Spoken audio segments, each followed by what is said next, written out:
Eh bien, bonjour à toutes et à tous. Bienvenue dans cette deuxième vidéo d'une longue série consacrée à YouTube Ads. Je suis toujours en compagnie de Bastien dans donc, vidéo dans laquelle on va voir aujourd'hui toutes les métriques à suivre pour savoir si la campagne ou l'annonce que j'ai mis donc sur YouTube Ads marche ou est-ce que je dois tout simplement la couper et essayer d'en recréer une. Bastien, bonjour, rebonjour. Bonjour Euh, Kevin. Est-ce que tu peux nous en dire, bien évidemment, un peu plus sur toutes les métriques à suivre? Quelles sont les plus importantes? Qu'est-ce que je dois prendre en considération? Et à partir de quel moment je me dis, tiens, cette publicité marche ou celle-ci a mérite d'être coupée? Oui, alors, il faut savoir que sur Google Ads, il y a énormément de métriques différentes. Je pense qu'il doit y en avoir pas loin d'une centaine, si vraiment on veut être exhaustif. Alors, bien sûr, on ne peut pas mettre 100, on peut pas mettre 100 colonnes sur un tableau. En tout cas, voilà, ça serait illisible. Donc, ce n'est pas ce que je recommande. Je vais vous donner les principales, enfin, ce que je conseille de suivre, en tout cas, comme métriques. Donc, moi, je segmente, en fait. Je fais plusieurs blocs. J'ai le bloc D'accord. qui est lié aux indicateurs de vue, le bloc qui est lié aux indicateurs de clic, le bloc qui est lié plus à tout ce qui est conversion. Donc, conversion, c'est prospect, vente, ROS, etc. Donc, je vais y aller justement par bloc. Donc, le premier bloc, c'est le bloc de vue. Donc, ce que je vous conseille de mettre, c'est les impressions. Alors, qu'est-ce qu'une impression? C'est tout simplement euh, lorsque un viewer voit apparaître une pub. Alors que ce soit le format Discovery, on a parlé un petit peu des formats Ouais. dans la vidéo précédente, que ce soit le format Discovery, le format InStream, c'est voilà, 5 secondes, 2 secondes, enfin, ça c'est une impression. OK. Une vue, donc la vue c'est un autre indicateur. Qu'est-ce qu'une vue aux yeux de Google? C'est lorsqu'une une personne regarde au moins 30 secondes d'une vidéo. Voilà. D'accord. Donc OK. attention, une vue, voilà, c'est pas la même chose qu'une impression. Vous regardez 15 secondes d'une vidéo in-stream. Là, je parle vraiment au format in-stream. Vous regardez 15 secondes, c'est pas considéré comme une vue. C'est considéré OK. comme une impression. Voilà. D'accord. Donc 30 secondes minimum. Et du coup, on a un indicateur qui va, entre guillemets, fusionner les deux, c'est le taux de vue. Donc, vous pouvez rajouter aussi le taux de vue, c'est le rapport entre les deux. Par exemple, il y a D'accord. eu 100 impressions, c'est-à-dire qu'il y a 100 fois une pub qui est passée pour 100 personnes différentes, et il y a eu 10 vues. Voilà, c'est-à-dire que les gens ont regardé au moins 30 secondes de la vidéo. Alors attention, au moins 30 secondes ou cliquer sur l'annonce. OK. D'accord. D'accord. C'est soit l'un soit Sachant l'autre. que si on est sur du 30 secondes, il faut que ta vidéo fasse au minimum 30 secondes. Oui, alors exactement. Si elle fait moins de 30 secondes, ça sera comptabilisé comme une vue si la vidéo est vue intégralement. Par exemple, si elle fait D'accord. 20 OK. secondes, la vidéo, bah, il suffit que la personne regarde intégralement la vidéo, ça sera compté comme une vue. Voilà, c'est la OK. seule exception. Donc, le taux de vue, c'est le rapport entre les deux. Donc, j'ai 100 impressions, 10 vues, j'ai un taux de vue de 10%. Et on recommande un taux de vue entre un minimum 15-20%. OK. C'est pas mal, 15-20%. En deçà de 10%, ça commence à être léger. C'est-à-dire qu'il va falloir retravailler soit le ciblage, soit la publicité qui est pas efficace. C'est-à-dire que les gens zappent en permanence, tu vois, et Ouais. c'est pas efficace. Un autre indicateur lié aux vues, c'est le CPV, donc le coût par vue. Okay, donc ça, c'est vraiment Ouais. spécifique à YouTube, le CPV. Donc, un CPV sur YouTube, il est aux alentours de entre 5 et 10 centimes généralement. En tout cas, en France, OK. tu vois, entre 5 et 10 centimes pour vous donner un ordre de grandeur. Ça peut être bien moins cher dans certaines zones géographiques. Je pense notamment peut-être en Asie ou en Afrique. Vous pouvez avoir des CPV à 1 centime. Okay, voire moins, mais bon, ce qu'on voit affiché, c'est au moins 1 centime. Mais parfois, ça peut être OK. 0,05 centimes. Ça peut être très, très faible. Euh, voilà pour le bloc vue. Ouais. Donc, je répète, impression, vue, taux de vue, coût par vue. OK. Voilà, ça, vous pouvez le rajouter à votre dashboard. Ensuite, on a le bloc clic. Donc, on a les clics, tout simplement. Combien de clics j'ai eu, combien de clics mon audience, mon annonce a généré, okay, ma campagne a généré. On a le CPC moyen, le coût par clic moyen. Donc, combien D'accord. me coûte un clic? Alors là, c'est vraiment variable.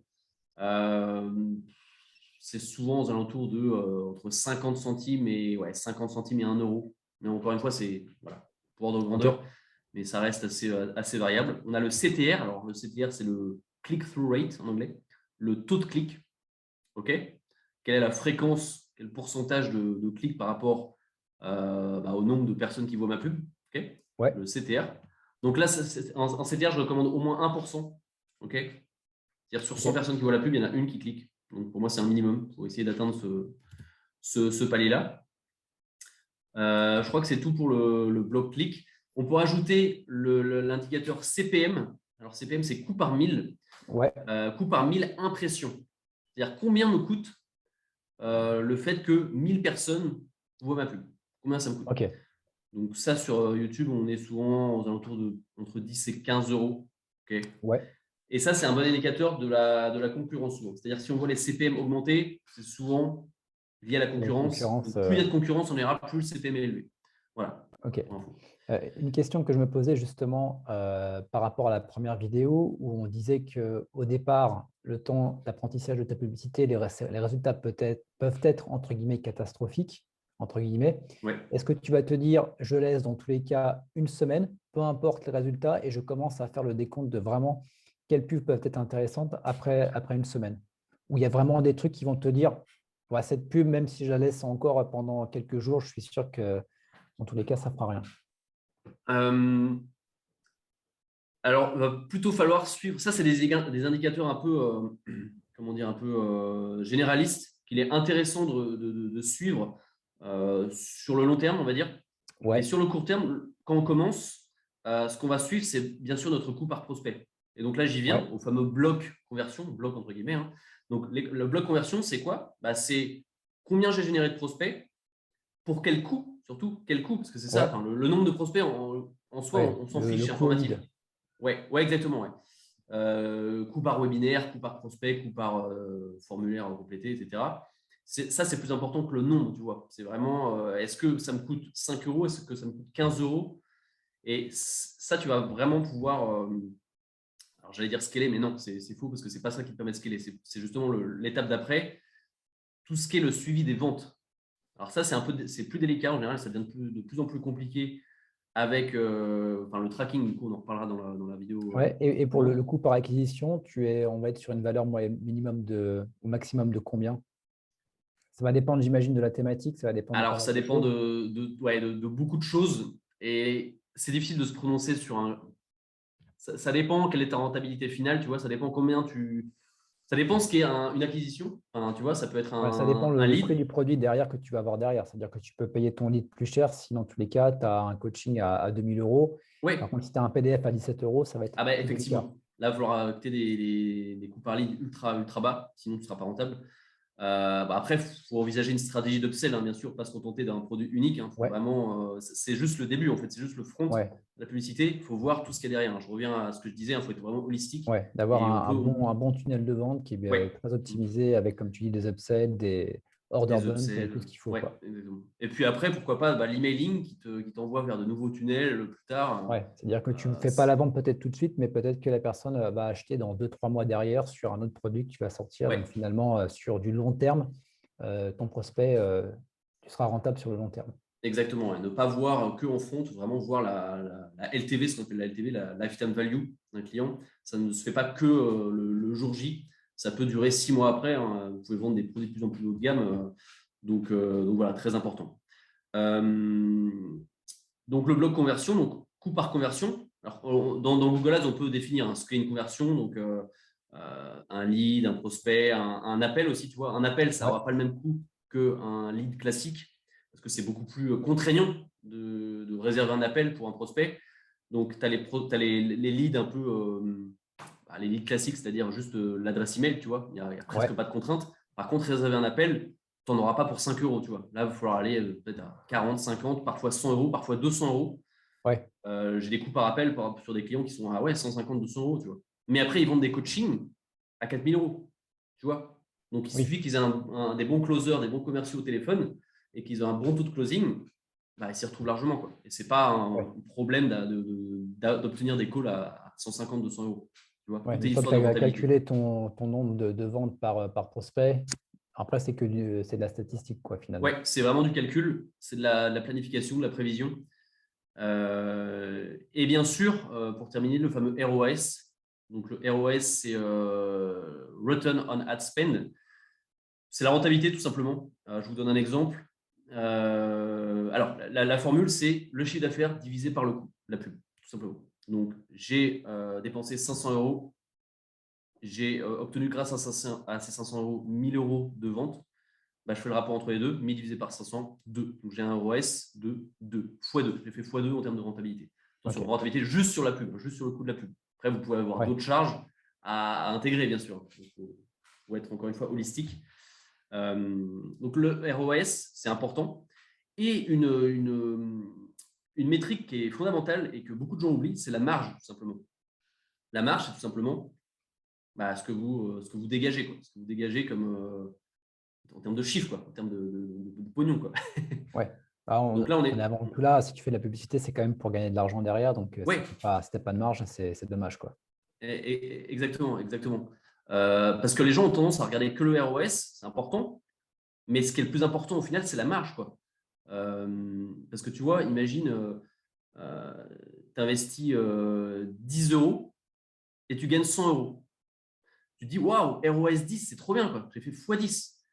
Ouais, mais à l'inverse, si tu investis 500 000 euros et que tu gagnes 1 million, tu n'es que ROS x2, mais tu t'es fait 500 000 euros de marge, tu vois. Donc, ce que tu veux, tu choisis quoi, toi? Tu choisis la première option ou la deuxième? Donc, tu choisis clairement la deuxième. Tu choisis la marge à 500 000 plutôt que la marge à 90 ROS x10 dans le premier cas. Tu vois. Donc, attention et pensez toujours à la marge, c'est ce qui est vraiment le plus important au final. Voilà, je pense avoir fait pas mal de… Je regarde si je n'ai pas oublié. Mais après, on peut rajouter des indicateurs. Hein. On peut en rajouter. On peut vraiment personnaliser son dashboard dans Google Ads. On peut créer un indicateur aussi. Ce n'est pas forcément ultra précis, mais le taux de conversion sur la landing page. Tu vois. Après, ça, en principe, il te le donne, hein, ClickFunnels, tout ça. Mais tu peux te créer un indicateur quand même. Donc, le rapport entre le nombre de clics et le nombre de personnes qui ont opt-in, tu vois, sur ta landing page. Ça, en principe, ça donne à peu près ton pourcentage de conversion. Voilà. Après, quand vous débutez, si vous avez un funnel classique, je vous recommande de dupliquer vos funnels. C'est quand même pas mal, surtout si vous n'avez pas l'habitude. Dupliquez vos funnels. Faites un funnel YouTube Ads. Faites un funnel Facebook Ads. C'est peut-être plus compliqué dans la gestion, mais au moins, vous y retrouvez. Tu sais exactement quel funnel… Voilà. Ça te permet… Tu sais d'où vient la source, tu n'as pas de poser de questions. Parce qu'après, on va parler du tracking après. Tu peux aller très loin dans le tracking, mais ça peut être plus costaud, tu vois.